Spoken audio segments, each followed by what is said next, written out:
my name is your name. And then if you want, you can say, I work at whatever. And then if you want, you can say, and one of my passengers is blank.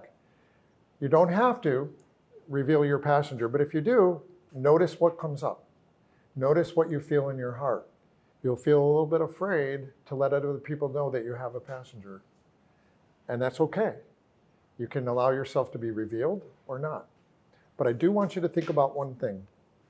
I've told you that I feel unlovable. I've told you that I feel like a failure. And the question for you is, do you hate me for that? Or do you see me as more human for that? Is it something that surprised you? Or is it something that you don't like about me? I kind of have a feeling that revealing your vulnerabilities made you think, oh, like that's okay. And that's the truth for you too. So I'm going to start with my two buddies here. They can start the introduction. We'll show you what it looks like, and then we'll go around the room. So, Nhung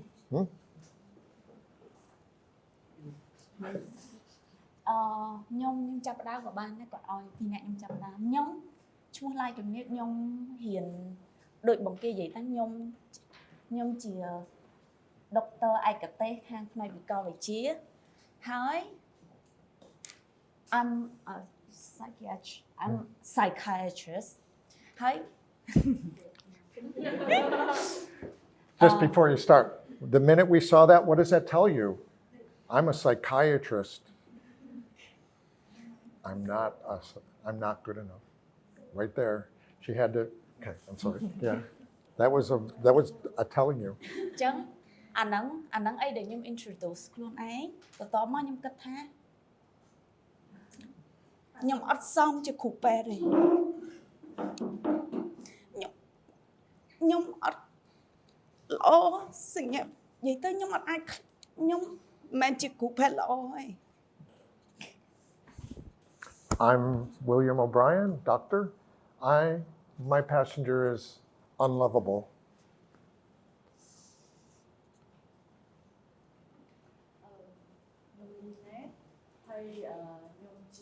Psychiatric resident or clinical psychologist. Passenger volume not good enough. បាទសួស្តីទាំងអស់គ្នាបាទខ្ញុំឈ្មោះគៀហើយខ្ញុំជាអ្នកចិត្តសាស្ត្រ passenger របស់ខ្ញុំគឺអ្នកតងជាមួយនឹងអាចថាការខឹងឬក៏កំហឹង Anger.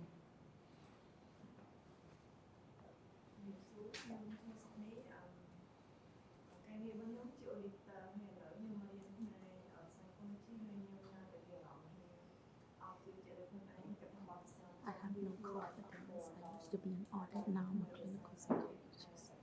And it's affecting me. Nice to meet you.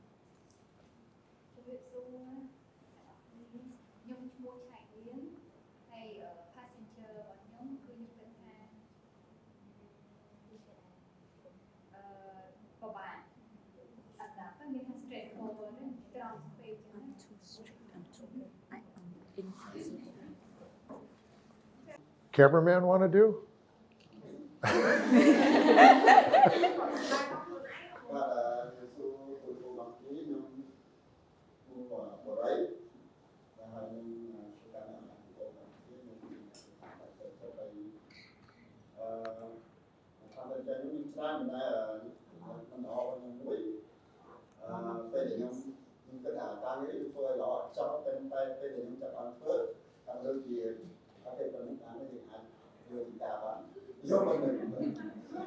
Something about not good enough. Trying to be perfect.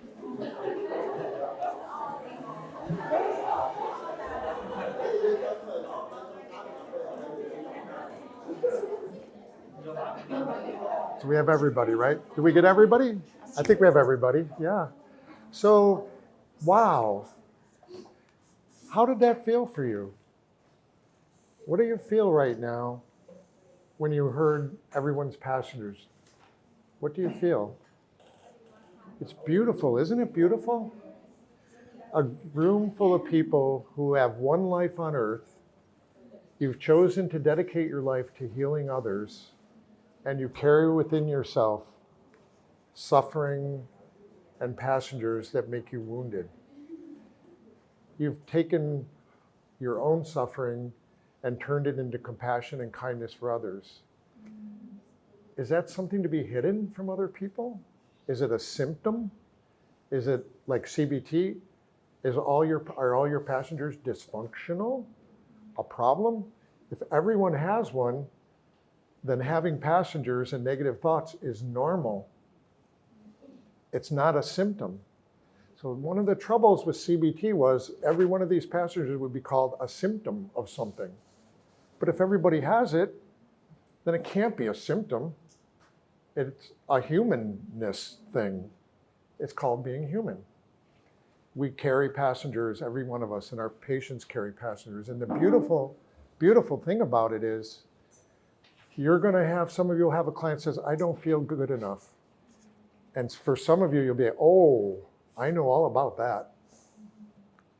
Some of them will say, I don't feel like I'm a good enough mother. They'll say, oh, I know that one. I can help you with that. Some will say, I feel like I don't look right. They say, oh, I know what that's about. I feel unlovable. I feel like I'm not smart enough. I feel like I'm not, all of these things that you're experiencing from an ACT perspective are not problems to be fixed. They're just part of you.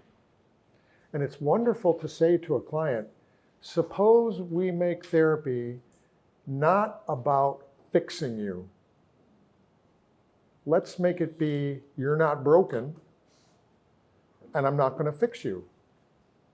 Let's make therapy be about finding you help you develop and build the life that you want to have, and at the same time, not calling yourself broken. We can do that. And maybe the client says, but I feel unlovable. You say, of course you do. That's okay. You can feel unlovable and be a wonderful, loving person at the same time. You can feel unworthy or not good enough and be super helpful to other people at the same exact time. You don't need to get rid of the thought to do the thing that you want to do.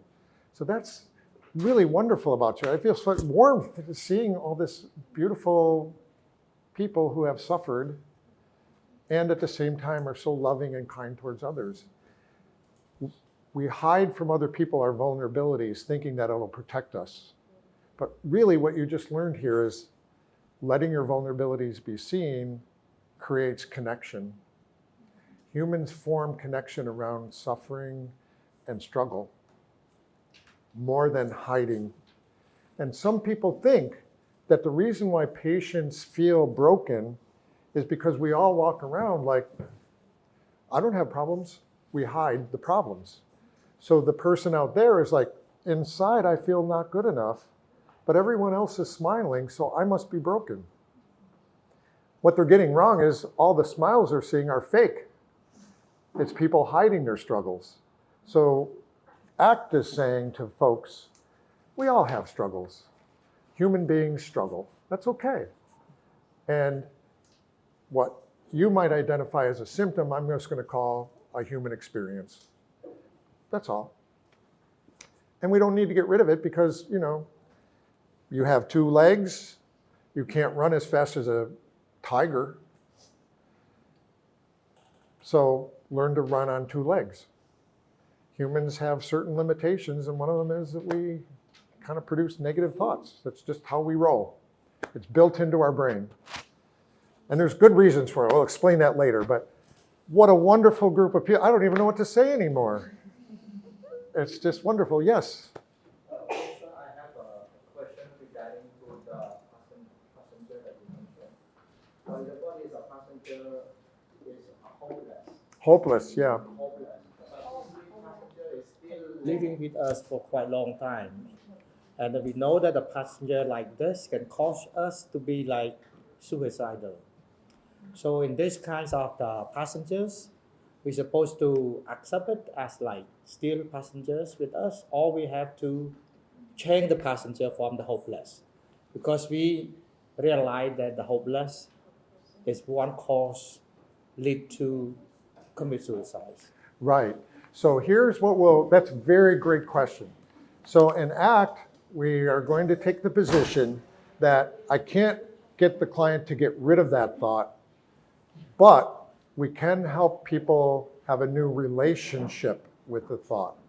So what we're doing in ACT, we're saying you can have the thought hopeless, but maybe the trouble isn't that you have the thought, I'm hopeless. The trouble is that you believe it to be true. And so what we want to do is create a new relationship with the thoughts that clients struggle with. And you can accept that thought and still not act on it. So I don't know, how are we doing on time? I'm trying to, okay. This is a really great question. So I'll come back to this. I'm going to give you like a big term. Let's see here. And then I'll come back to you. That's a great question. The key of acceptance and commitment therapy is functional contextualism.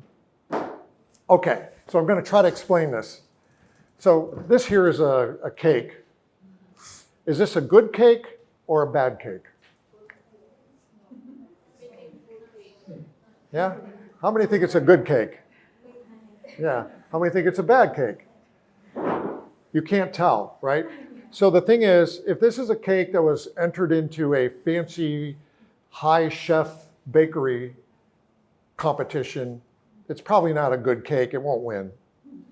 If this was a cake baked for you by your daughter or son for your birthday, oh, it's the best cake in the world. So you can't judge the cake as being good or bad until you know the context. So functional contextualism means we don't understand we need to understand, I don't know what I'm doing here, I'm going the wrong way. We want to understand the function of something. So good cake, bad cake, it depends on the situation as to whether it's a good cake or a bad cake. Okay, can I do another one? So I'll do another, let me try another example. Pick one word, it's going to have to be an English word for me. Any English word, a name of something, anything at all, an object, anything at all. Yeah. Any.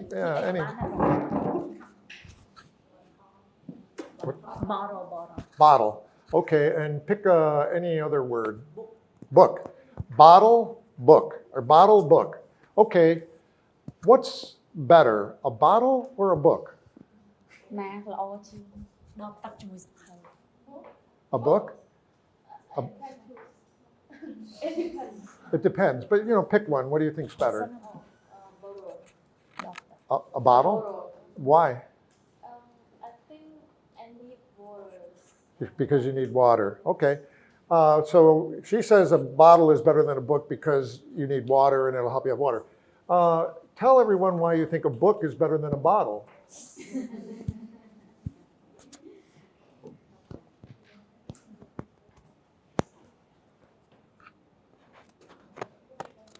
Oh, you can help her. Why is a book better than a bottle?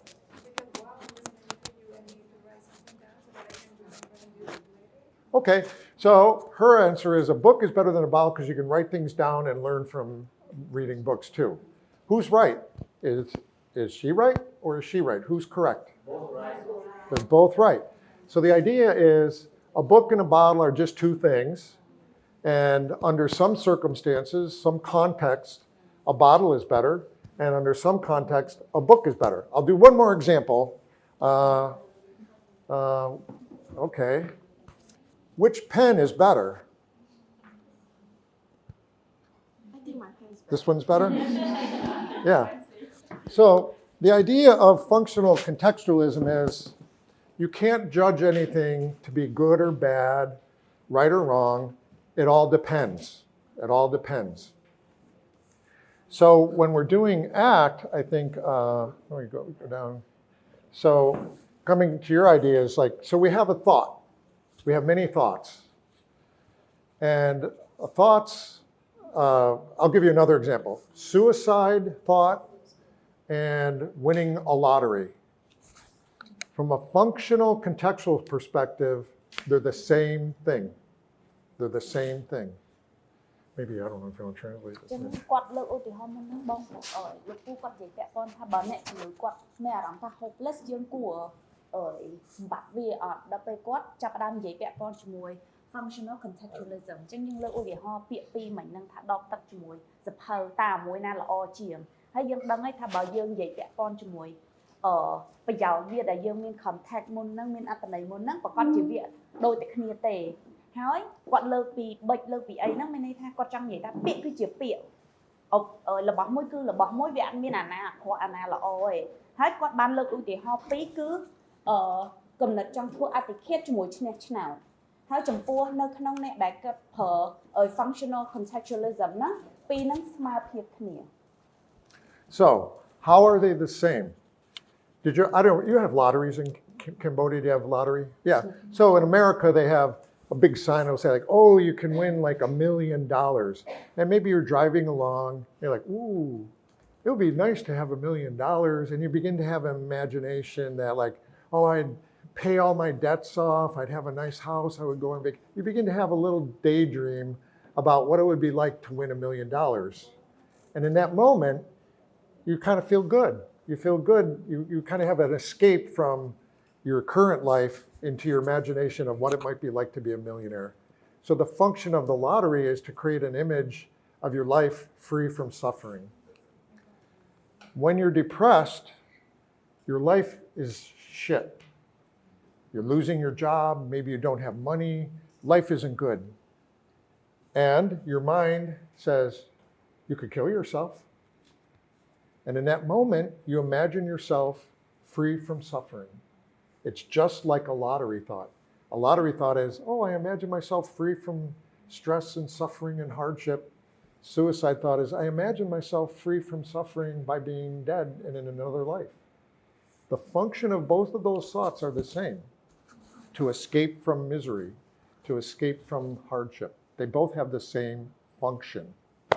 ចឹងគាត់លើកឧទាហរណ៍មុននឹងពាក់ព័ន្ធជាមួយឈ្នះឆ្នោតហើយជាមួយការធ្វើអត្តភាពនៅខ្លួនឯងបើយើងនិយាយពាក់ព័ន្ធជាមួយ functional contextualism ណាវាអត្ថន័យដូចគ្នាគឺកិច្ចពីបញ្ហាបើយើងនិយាយពីឆ្នោតដឹងហើយឆ្នោតដើម្បីយើងឈ្នះអារង្វាន់ធំថាបាន$1 លានអូយបើបានលុយទៅខ្ញុំសងលុយគេអស់ខ្ញុំសងលុយធនាគារអស់ខ្ញុំមានលុយសម្រាប់ឲ្យកូនខ្ញុំរៀនសាលាល្អខ្ញុំមិនបាច់ធ្វើការច្រើនទេអាហ្នឹងជា function របស់អាហ្នឹងជាអត្ថប្រយោជន៍នៃឈ្នះឆ្នោតប៉ុន្តែដល់ពេលនៅក្នុង suicide ដូចគ្នាអ្នកដែលគាត់ចាប់ផ្ដើមមានគំនិតចង់ធ្វើបាបខ្លួនឯងគាត់ចង់មានអត្តឃាតគឺគាត់អាក្រក់ចិត្តគាត់អត់សប្បាយចិត្តគាត់ធ្លាក់ទឹកចិត្តខ្លាំងហើយអញ្ចឹងអាការចង់ធ្វើអត្តឃាតហ្នឹងធ្វើឲ្យគាត់ escape ធ្វើឲ្យគាត់គេចពីអា feeling ថាបើគាត់ស្លាប់ទៅគាត់ធូរចិត្តអញ្ចឹងនៃវាដូចគ្នាគឺគេចចេញពីបញ្ហា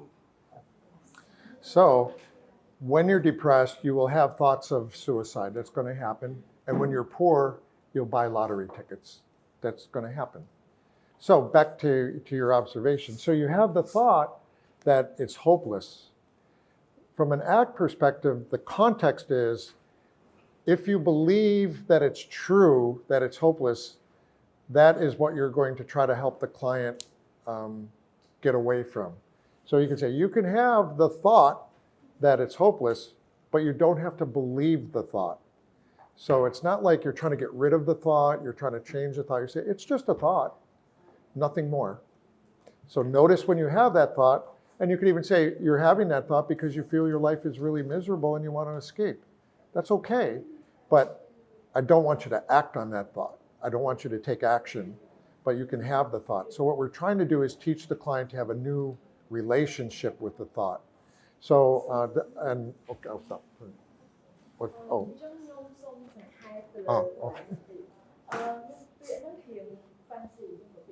Functional contextualism តែចង់អ្នកទាំងអស់គ្នាគ្រាន់តែមើលទៅលើទៅពីវាមានពាក្យ function ជាមួយនឹងពាក្យ context អញ្ចឹងអីក៏ដោយនៅក្នុង Tuesday របស់ app យើងបែរទៅលើ foundation រួមមួយរាល់កំណត់ទាំងអស់គ្រាន់តែជាកំណត់អត់មានកំណត់ណាល្អឬក៏កំណត់ណាខុសទេគឺរវាងពីររឿងដែលគាត់លើកមកហ្នឹង suicide ជាមួយនឹង winning lottery ខ្ញុំគិតថាអ្នកទាំងអស់គ្នាក៏ធ្លាប់មានកំណត់ហ្នឹងដែរដូចអង្គុយសុកពងព្រៀនពងធ្វើការអញ្ចឹងបើឆ្នះឆ្នោតទៅឈប់ព្រៀនទៅធ្វើអីផ្សេងទៅដើរលេងអាហ្នឹងកំណត់ randomly between my pen and một số tiền công thu ở dài ngân strap với khởi tơ tai không bao để làm không vì kèm nhưng cho đang là overslap thế là ó chứ tụi nó nhóc mà ngày nhá nhung tuần anh nhưng bọn mình experience mình bây quá nhung sớm mai khơi được anh muốn một như pi tụi nó ấy từ đôi khi chắc bây nhung công sớm mai chắc nhung upside chỉ là khơi được trong slap thì tại vì chỉ cùng là biết năng lực mà bên này là thay nhung thôn liên can như chớ trên màu overslap thế là ó trên thôn nhỏ trong đó xé trong môi trường người đó bây giờ là một tuần tại vì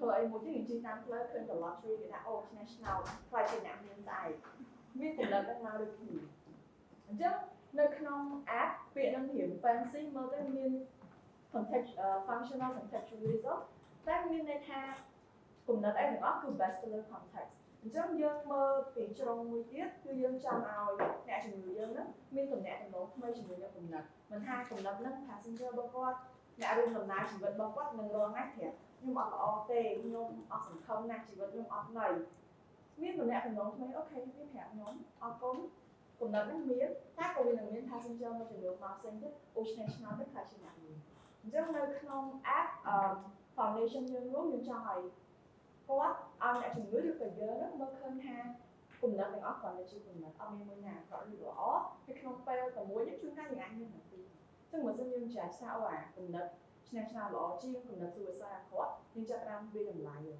ซึ่งโดดเดี่ยวมวยยึดคือขวัญตำบลท่าที่ขวัญจะจริง So we'll practice this a lot. This is a very, very good question. Really good. So the thing that we might say is, if I have the thought I'm unlovable, or the client has the thought I'm hopeless, same. If I believe it to be true, meaning a bottle's better than a book, it's a bad cake. If I believe it to be true that I'm unlovable, then I'm likely to act on my thought and behave like an unlovable person. If I believe it's truly hopeless, then I will act on hopeless thoughts. So from an ACT model, we say, okay, I have a thought that I'm unlovable, but I don't have to believe it. I have a thought that it's hopeless, but I don't have to believe it. Unlike CBT, I don't go any further than it. It's just a thought. That's all. It's just a thought. So the goal is to learn how to not believe the thought, or to have another way of thinking about the thought, or to even find a new way of relating to the thought. So I'm going to try to show that to you right now. Do we have enough time? We have 20. Okay, can I pick on you for a minute? Yeah, come on up here. I'll show you one example, and then in the afternoon we'll go over. I have a new friend here. Yeah. And the reason why I want to kind of show and we'll kind of demonstrate this thing, and because I'm asking you because you introduce your passenger, you want to repeat your passenger again? Unlovable. Unlovable. Yeah. And so you can see I saw your face, unlovable really brings you pain. Yeah. It does. And you can see it in her eyes. And so when she's having unlovable, in ACT, we'd say right now she has fusion, meaning she's connected to this idea of unlovable as being true about you, right? And so it hurts. It hurts because it feels true. And I have that too. Welcome to Unlovable. Pleased to meet you. Yeah, I have other also. But we can see that she has this connection, so it's kind of like hopeless. So now the thing is, I might, with a client, say, she has the thought, I'm unlovable, and it's true about me, and therefore, maybe I take certain kinds of actions, I avoid certain things. So ACT says, I can't get rid of unlovable, it's part of her. But what I can do is help her have a new relationship with this thought, another way of experiencing this thought, and there's many ways that she can experience this thought. Not like CBT, I'm not going to try to say it's a bad thought. I say you can love this thought. In fact, I'm going to try to get you to love the idea that you're unlovable. And then I'm going to try to get her to think it's funny, that it's a funny thought. And I can do both of those things. And so what I'm doing, in a sense, this is like exposure therapy, and this is the theory behind ACT. It's a little bit like exposure therapy. if you're doing exposure therapy with, like, say, a spider, this is a spider, and people hate spiders. The way you do exposure therapy, here, I'll do it with you. Like, this is a spider and you're afraid of spiders, okay? So she sees the spider, she has the idea spiders are bad, and she doesn't want to be around spiders. So if I'm going to do exposure therapy, I'd say, okay, could you just look at the spider? Okay. You know, could you give it a name? Could you give it a name, this spider? Monster. Monster. Okay, good. Now, do you think this spider has brothers and sisters? No, so it's alone. Do you think it's lonely? It's a lonely spider. Now, do you think the spider has friends? Has friends? Probably. Some friends, okay, yeah. And now, do you think this spider, you know, it has a name Monster, it's lonely, but it might have some friends. What do you think the spider likes to eat? Insect. Insects, okay. Now, do you know the song, there's a song in America, I don't know if they have it in Cambodia, the Inky Dinky Spider? Do you ever hear that song? It goes like this. The inky dinky spider went up the water spout. Could you sing that? The inky dinky spider went up together. The inky dinky spider went up the water. Very nice. Okay. So now, are you like kind of, do you judge people? Are you like a judging kind of person, or do you accept people? Sometimes I do. You sometimes do, yeah. Has this spider ever done anything bad to you? Then it's really not fair for you to be judging this spider, even though it's never done anything to you, right? Yeah, but I heard from people that it can be dangerous when it bites. Sure, sure. But this specific spider hasn't hurt you.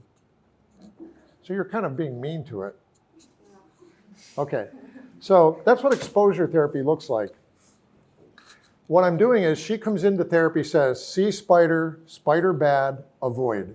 See spider, spider bad, avoid. See spider, spider bad, avoid. We call that rigid, very rigid. See spider, bad spider, avoid. What I'm doing is I'm building a network of meaning for her. So I say, spiders can have a name. Spiders can be lonely. Spiders can have friends. Spiders can have songs. Spiders can be looked at positively. I'm not getting rid of scared, but now she can say, I can see spider and do many things with the thought of spider, one of which is to say it's bad, but I can have another way of thinking about spider. So we're building a network of meaning around spider. We're adding things, not taking away. Remember, CBT says, get rid of the bad thought. ACT says, you can have many ways of thinking about a spider. So maybe you can translate, yeah. Muốn nó quan trọng thì này cứ nhưng cho cầm đất ở dân chưa được cầm đất nó hay cho từ ở trong đôi muốn nó nhưng ở đôi bộ muốn nó có để tha quạt up lovable quạt up quay sải hay tập một quạt lẻ chẳng phù biết ban khơi hay tập một quạt lẻ chẳng chặt ở khác ca cất bó quạt cho chung một quạt của chẳng nó không ở đẹp con cho mùi áp nhưng chi nhưng các bạn ở đó nâng chân nào chẳng còn lưu thì họ exposure therapy để dạy cho một spider muốn nâng chẳng muốn nâng nhưng đang anh tham rigid cứ khơi tìm tiếng khai tìm tiếng khơi tìm tiếng khai tìm tiếng cây tìm tiếng chẳng biết và to thòng hồ quát chi nhưng các bạn vì thua ấy mình đặt mua ai tìm tiếng mình mà thiện art tìm tiếng cho chất nhà mấy kê đập bê một số khói bóng giấy từ khai tìm tiếng một tay quát xảo có sao cho mày vậy để dân vừa chắc quát cùng tông ta cùng rít tầm nẹt tầm nòng cùng lật nát cho mùi ẩm quạt. Oh, okay. So, clients come in, spider. You have a spider, which is, I'm unlovable, I believe it's true, and I try to push it away. I see spider, I believe dangerous, try to push away. So that's what we call fusion, meaning we have thoughts, we don't like them, we try to push them away. In ACT, we say, okay, let's build new ways of relating to spider, new ways of relating to unlovable. So watch. So we do all these things with clients. ACT is fun. One of the things that I like about it, it's fun and it's kind of playful. You play a little bit. So you have unlovable. So I'm going to try to get her to have different ways of thinking about unlovable. Funny, maybe, and maybe learn to love unlovable. And so the idea is she doesn't have to push it away so much, okay? Yes, But remember, right now it hurts. sometimes. Sometimes hurts, yeah. When you believe it to be true, it hurts. So, okay. Ready? Yes. Okay. So one of the metaphors we use is called ugly baby. And I will do this with many clients to say, okay, ACT uses a lot of metaphors, stories, because we think it can help kind of explain things to clients experientially without lecturing. So we do a lot of metaphors. Okay, so I want to talk to you about something. Yeah. Suppose it's the future. I'm just saying, sometime in your life in the future, for whatever reason, you have a baby. And the baby's born to you, and the baby turns out to be very, very ugly baby. I mean, not a pretty baby, okay? Now, I just want to ask you, would you leave the baby at the hospital as an orphan, or would you take the baby home with you? I take baby home with me. Okay, I believe you would. I take baby home with me. I believe you would. Now, this baby now maybe gets older, 2 years old. And, babies, they like to go out to the park and play and go to the zoo, but your baby is very ugly. And when you take the baby out, other people will look at it. Mm-hmm. Would you hide your baby at home or would you take your baby out? I will take my baby out.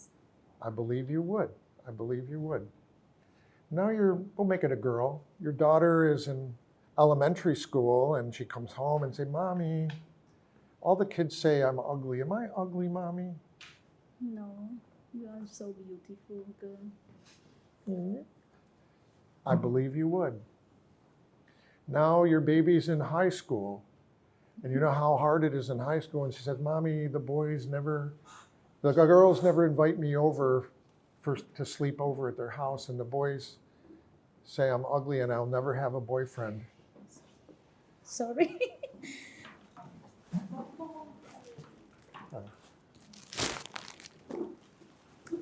They never will allow me they'll never invite me over. And they say I'll never be loved by anyone. Am I never going to be loved, Mommy? Okay, come here. Bang disconnect. Yes, again. Oh, Okay, sorry. the boys never ask me to go to the dance and the girls never ask me to sleep over. And they say I'm never going to be loved. Am I unlovable, Mommy? No, not sure you are loved. Yeah. So you would reassure her. Okay. You're getting me too. So then your daughter graduates high school and you see your daughter going across the stage, getting her diploma.